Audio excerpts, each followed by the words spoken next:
നമസ്കാരം. 2020 ക്രിക്കറ്റിന്റെ വിശ്വകിരീടമണിഞ്ഞ Indian team പ്രശംസയുടെ നിറകിൽ നിൽക്കുമ്പോൾ ടീം മികവാണ് എങ്ങും പ്രശംസിക്കപ്പെടുന്നത്.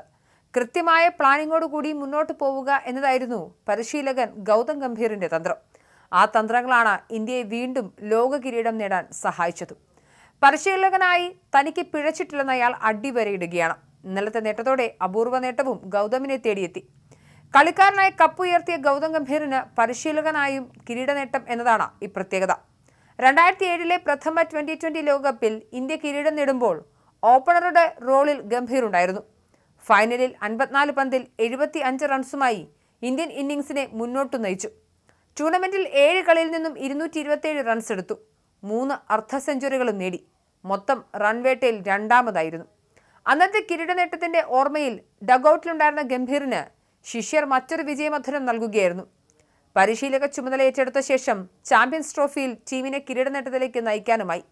കളിക്കാരൻ എന്ന നിലയിൽ ICC പരിമിത ഓവർ ടൂർണമെന്റ് ഫൈനലിൽ ഗംഭീറിന് അപരാജിത റെക്കോർഡാണുള്ളത്. 2011 ഏകദിന ലോകകപ്പ് ജയിച്ച ടീമിലും ഗംഭീറുണ്ട്. ഫൈനലിൽ 112 പന്തിൽ 97 റൺസുമായി നിർണായക പങ്കും വഹിച്ചു. വർഷം 2011 ഏകദിന ലോകകപ്പിന്റെ ഫൈനൽ. 28 വർഷങ്ങൾക്ക് ശേഷം ധോണിപ്പട ലോക കിരീടം ചൂടുമെന്ന് പ്രവചിക്കപ്പെട്ട കിരീട പോരാട്ടം. നായകൻ ധോണിയുടെ നേതൃത്വത്തിൽ ടീം ഇന്ത്യ ഇറങ്ങി ഈ ഭൂഖണ്ഡത്തിൽ തന്നെ കരുത്തരായ ശ്രീലങ്കയായിരുന്നു മറുവശത്ത്. ഇന്ത്യൻ മഹാസമുദ്രത്തിൽ ജയവർദ്ധനെ എന്ന ലങ്കൻ കപ്പൽ നങ്കൂരമിട്ടു.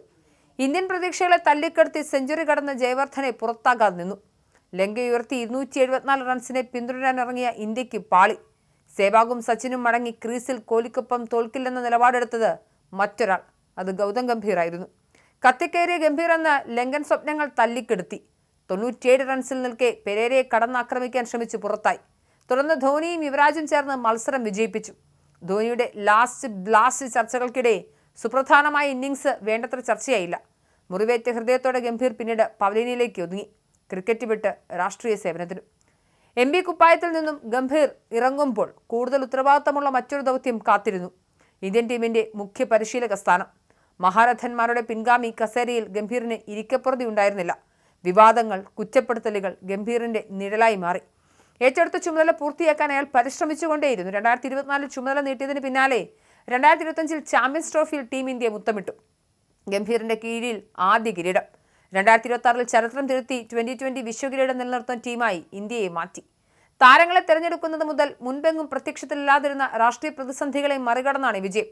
സഞ്ജു സാംസണെ അടക്കം ഓപ്പണർ റോളിലേക്ക് തിരിച്ചുകൊണ്ടുവന്നതാണ് നിർണായകമായത്.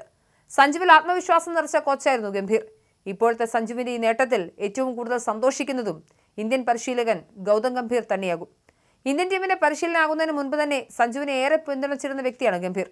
സ്റ്റാർ സ്പോർട്സിലെ വിദഗ്ധനായിരിക്കെ ഇന്ത്യയിലെ ഏറ്റവും മികച്ച ബാറ്റർ എന്നാണ് അദ്ദേഹം സഞ്ജുവിനെ അന്ന് വിശേഷിപ്പിച്ചത്.